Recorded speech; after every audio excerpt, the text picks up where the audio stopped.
திரு S S Sriram, இங்க திமுக கூட்டணியில் விரிசல் விழும் என்று எதிர்பார்த்து காத்திருப்பவர்களினுடைய ஆசையில் மண்தான் விழும். ஆனா கூட்டணியில எந்தவித விரிசலும் விழாது. 2026 நாங்க தான் ஆட்சி அப்படின்னு பிறந்தநாள் பொதுக்கூட்டத்தில் முதலமைச்சர் பேசுகிறார். இங்க கூட்டணிக்கான வியூகங்கள் அப்படின்னு பார்க்கும்போது எந்தெந்த கட்சிகள் எந்தெந்த கூட்டணிக்கான வியூகத்தை வகுக்கிறது அப்படிங்கிறதுல தமிழ்நாட்டில் பாரதிய ஜனதா கட்சி தமிழ்நாட்டில் கால் பதிக்கணும், ஆட்சி அதிகாரத்திற்கு வரணும் அப்படிங்கிற முழக்கத்தை சமீபத்தில் மத்திய அமைச்சர் அமித்ஷா அவர்களும் அந்த முழக்கத்தை முன்வைத்து விட்டு போயிருக்கிறார். எப்படி பார்க்கணும்? 200 சீட்டு வின் பண்ணுறோன்னு சொல்கிறவங்க கூட அவங்க ஆசையிலையும் மண்ணு தான் உழப்போகுது.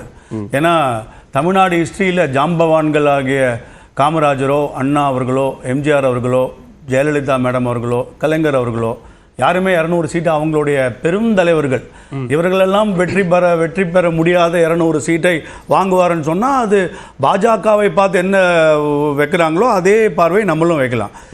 நீங்கள் இங்கே தமிழ்நாட்டில் வந்து இன்னைக்கு திமுகவுடைய பர்சனல் பெர்ஃபார்மன்ஸை நீங்கள் பார்க்கணும். பாஜகவை நோட்டா கட்சின்னு சொன்னீங்க. இன்னைக்கு 2 திராவிட கட்சிகளும் இல்லாமல் 2024 இந்த 2 திராவிட கட்சிகளையும் தனியாக 12% வாக்கை பெற்றிருக்கிறது பாஜக, 18% கூட்டணி கட்சியாக பெற்றிருக்கு. ஸோ வந்து நோட்டா கட்சின்னு சொன்னவங்க இன்னைக்கு தூங்கி எந்திரிச்சா பேசுறது அண்ணாமலையை பற்றி தான், தூங்கி எந்திரிச்சா பேசுவது அமித்ஷா அவர்களை பற்றி தான், தூங்கி எந்திரிச்சு பேசுவதாக இருந்தால் மோடி அவர்களை பற்றி தான். நீங்க அவ்வளோ பெரிய திராவிட மாடலுக்கு ஆட்சியை கொடுத்து நீங்க இதை பற்றி கண்டுக்கவே கூடாது.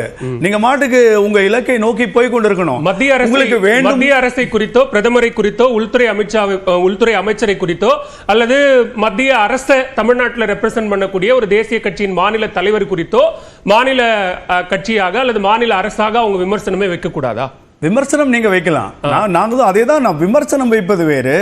ஆனால் நீங்க வந்து திருப்பி காத்தால இருந்து சாயங்காலம் வரைக்கும் ஏதோ உங்ககிட்ட இல்லாத பிரச்சனையா, தமிழ்நாட்டில் எனக்கு இல்லாத பிரச்சனையா, நீங்க வேங்கவே எல்லாம் கூட எடுத்துக்கோங்க. இப்போ ரீசெண்டா என்ன நடக்குது, லாலெஸ்னஸ் எங்க போயிட்டு இருக்கு, நீங்க வந்து நீங்க இந்த ட்ரக் மாஃபியா எங்க போயிட்டு இருக்கு, நீங்க சொன்னதுதான், நீங்க கனிம வளமோட கொள்ளை எங்க போயிட்டு இருக்கு, இன்னைக்கு எக்கச்சக்க பிரச்சனைகள் இருக்கு. இன்னைக்கு உங்களுடைய போக்குவரத்து தொழிலாளர்களோட அவங்களுடைய ஓய்வூதியத்தை கொடுக்க முடியல, கடன் நீங்க வந்து இந்தியாவிலே அதிகமான கடன் வாங்கிய மாநிலம் நம் மாநிலம். இந்த 3 வருஷத்துல 2 லட்சம் கோடி கடன் வாங்கியிருக்கீங்க. சோ இத்தனை பல விஷயங்கள் இருக்கும்போது நீங்கள் வந்து 1 வருஷத்துக்கு அப்புறம் நடக்கக்கூடிய விஷயத்தை நம்ம இன்னைக்கு பேசுறோம். அது முதல்ல அது வந்து நான் ஒத்துக்கிறேன், நிஜமாவே அது வந்து யாரையும் ஹெல்ப் பண்ண போறது இல்ல. இருந்தாலும்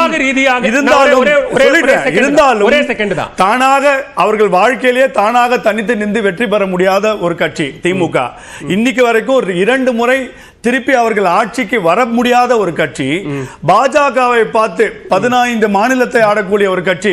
பல மாநிலத்தில் பாஜக தனித்து நின்று வெற்றி பெற்ற, இப்ப யூபி, நீங்க யூபி எடுங்க, நீங்க இப்ப டெல்லி எடுங்க, நீங்க எவ்வளவு நம்மள நான் இங்கே சொன்னேன், தமிழ்நாட்டில் நோட்டா கட்சின்னு சொன்ன நீங்க 2 திராவிட கட்சி இல்லாம 12%. இன்னைக்கு காங்கிரஸ் முதல் வாட்டி வின் பண்ண 3%.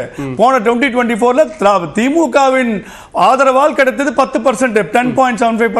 நீங்க இஷ்யூ குஜராத்தில் 8 முறை நிர்வாக ரீதியாக, குஜராத்தில் அதான் சொல்ல வரேன், நிர்வாக ரீதியாக இஷ்யூ பேஸ்ட் ஒன்னு சொல்றீங்க. அத இப்போ நம்ம கேள்வி பொலிட்டிக்கலா, இங்க அரசியல் ரீதியாக கட்சிகள் தேர்தலை நோக்கி வியூகங்கள் வகுக்கும் போது நீங்க ஆட்சி மீதான ஆன்டி இன்கம்பன்சி விமர்சனங்களை வைங்க, அது பரப்புரை. இதெல்லாம் யூகம் சொல்றேன். இதெல்லாம் இருக்கும்போது 2024 10 இடத்துல பார்லிமெண்டரி அசம்பிளி, பார்லிமெண்டரி லோக்சபா கான்ஸ்டிடுவன்சில 10 இடத்துல 2வது வந்திருக்கிறது பாஜக. கூட்டணியோட சேர்ந்தா 11 இடம். அப்படி பார்த்தா கிட்டத்தட்ட 75 இடத்துல பாஜக இல்லாமல் வேறு ஒரு கூட்டணி ஆட்சி அமைக்க முடியாது என்பதுதான் நிதர்சனம். திமுக யாரு 2வது இடம் அதுக்கு தான் போட்டி நடக்குதே தவிர முதலிடத்திற்கு அவர்களால் வர முடியாது அப்படிங்கறத அது மக்கள் சொல்லுவாங்க. முதலிடத்துக்கு யார் வரணும்ன்றத மக்கள் சொல்லுவாங்க. யாருமே ஜோசியம் இல்ல, பாஜக பார்த்து சொல்றவங்களுக்கு தான் இதுவும் திருப்பி அவங்களுக்கு தான் வரும். அவங்களே இன்னைக்கு அவங்க டிசைட் பண்ணிட்டா எப்படி, அது மக்கள் கிட்ட போய் மக்கள் சொல்லணும் இது இவங்க தான் முதல்லன்னு. சோ அங்க பல பிரச்சனைகள் இருக்கும்போது இன்னைக்கு பாஜகவோட ஒரு இந்த இரண்டு திராவிட கட்சிகளுடைய தனித்தன்மை, தனி ஆளுமை முடிந்து போன கதை. இதுதான் கடைசி வாட்டி ஒரு திராவிட கட்சி தனியாக ஆளப்போகும் இந்த கடைசி கவர்மெண்ட், இந்த திமுக கவர்மெண்ட் தான். வருங்காலங்களில் இவர்கள் இருவரும் மாறி மாறி தமிழ்நாட்டை ஆளும் கதை முடிந்தது. அதுக்கு இன்னொரு பெஸ்ட் எக்ஸாம்பிள், பாஜக 2026ல அதிமுகவோட கூட்டணி அமைக்கணும் அப்படிங்கிற விருப்பத்தை பாஜகவும் என்டிஏவா வரலாம். நான் சொல்றது தனி கவர்மெண்ட்ஸ், ஒன்னா திமுக மட்டும்தான், இல்லை அதிமுக மட்டும்தான், அவர்கள் மட்டும்தான் ஆட்சி அதிகாரத்தில் இருக்க வேண்டும் என்ற விஷயம் முடிந்ததுன்னு சொல்றேன். ஏன்னா 50 வருஷ திராவிட கட்சிகளின் ஓட்டு வங்கி இந்த பார்லிமெண்டரி எலெக்ஷன்ஸ்ல 50% கம்மியாக வந்திருக்குது. கம்பைன் பண்ணி இவங்க ரெண்டு பேரோட ஓட் ஷேர்னு சொல்றேன். கிட்டத்தட்ட அப்படியா இருந்தால் ஒருத்தருக்கு ஒருவர் இந்த திராவிட கட்சிகளை எதிர்க்க போவதில்லை. கடந்த காலத்துல அப்படியே கூட்டணி அமைந்தாலும் தமிழகத்தில் பெரிய கட்சியான அதிமுக தலைமையில தான் அந்த கூட்டணி அமைந்திருக்கிறதே தவிர நீங்க சொல்ற மாதிரி தேசிய ஜனநாயக கூட்டணியாகவோ அல்லது பாஜக தலைமையிலான கூட்டணியாகவோ அது அமைந்து தேர்தலை சந்திக்கல.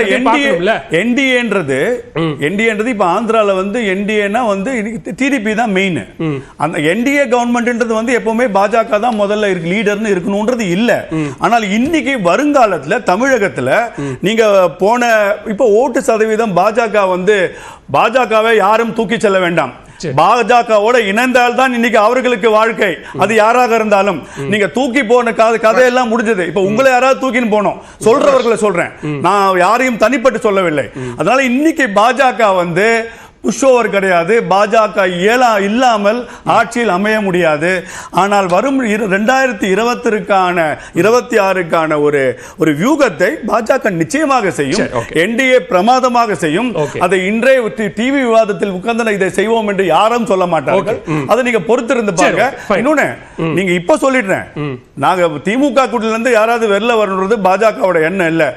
ஆனா அதிமுகவை அடிமை என்று திமுக கூட்டத்தில் இருக்கும் கட்சிகள் சொல்றாங்களே, வேங்க வயல் அவங்களால வாயை திறக்க முடியல. 5000 கோடி SC ST-க்கான பணத்தை திருப்பி கொடுத்தார்கள் பயன்படுத்த முடியாமல் இந்த மாநில அரசாங்கம். அதற்கு வாயை திறக்க முடியவில்லை. ஒரு கொடியை ஏற்றுவதற்கு கூட எங்களால் இயலவில்லை என்று புலம்புகிறார்களே, அவர்கள் தான் அதிமுகவை சொல்வதற்கு முன்னாடி தாங்கள் யார் என்று சொல்லணும். சபாபதி மோகன் பதில் சொன்னார்ல, எங்க கூட்டணியில அதை சொல்வதற்கான ஜனநாயகம் இருக்கிறது, அந்த வாய்ப்பை நாங்க கூட்டணியில சொல்றதுக்கு இன்னொரு கட்சியை பார்த்து நீங்க அடிமைன்னு நீங்க சொல்ற அதிகாரத்தையோ அந்த உரிமையோ உங்களுக்கு யார் கொடுத்தா? நீங்க இன்னொரு கட்சி அடிமைன்னு சொல்ற போது எனக்கு இதெல்லாம் நான் காட்டுறேன். 5000 கோடி நாங்க எங்களுடைய சமூகத்துக்கு நீங்க செலவழிக்கலையே ஏங்க அப்படின்னு கேட்கல. ஒரு கொடி கட்ட முடியலையேன்னு ஒருத்தர் கேட்க முடியல. வேங்க வயலுக்கு நீதி கேட்க முடியல. திரௌபதி கோவிலுக்கு நீதி கேட்க முடியல. இதெல்லாம் கேட்க முடியாமல் நான் கூட்டணியில் நாங்கள் வந்து ஒருமித்த கருத்து அவர்கள் மக்களுக்கு பதில் சொல்லணும். மணிகண்டனுடைய முதற்கட்ட கருத்து மட்டும் வாங்கிட்டு நான் உங்களுக்கு வரேன். நான் வரேன். 10 வினாடி இல்ல நான் வரேன். இரண்டாவது சுற்று நீங்க தான் தொடங்க போறீங்க. நான் உங்ககிட்ட வரேன். நான் வரேன். அதாவது அவர்களுக்கெல்லாம் இல்லாத ஆதங்கத்தை விட அன்பு சகோதரர் ஸ்ரீராமுக்கு இருக்கிற ஆதங்கம் தான் அதிகமாக இருக்கிறது. அவர்களை விட ஆதங்கப்படுகிற சில கேள்விகளை முன் வச்சிருக்காரு. பேசுவோம் அடுத்த சுற்றுல வரேன். மணிகண்டன் வீராசம், இங்க ஒரு ஆல்டர்னேட் போர்ஸா வந்தாலும் நாங்க தான் பிரைமரி போர்ஸ் அப்படிங்கிற ஒரு முழக்கத்தை தாவேக்க தொடர்ச்சியாக முன்வைக்கிறது. 2026 தான் நேரடியா எங்களோட பேட்டில். அதுக்கிடையில எந்த தேர்தலையும் சந்திக்க போறது இல்லைங்கிறதுலையும் தெளிவா இருந்து. இப்போ கூட்டணி ஆட்சியா வந்தாலும் எங்க தலைமையில தான் கூட்டணி, ஆட்சியில் பங்கு, அதிகாரத்தில் பங்குலாம் சொன்ன நேரத்துல இப்படி தனித்து போட்டி அப்படிங்கிற ஒரு முடிவை தாவேக்க அதிகாரப்பூர்வமாக எடுத்திருக்கிறதா, அல்லது திரு பொன்வில்சன் சொன்னது போல அதை நம்ம அதிகாரப்பூர்வமா பார்க்க வேண்டாம் அப்படிங்கிற தேவையும் இருக்கா? இல்லை, இப்போ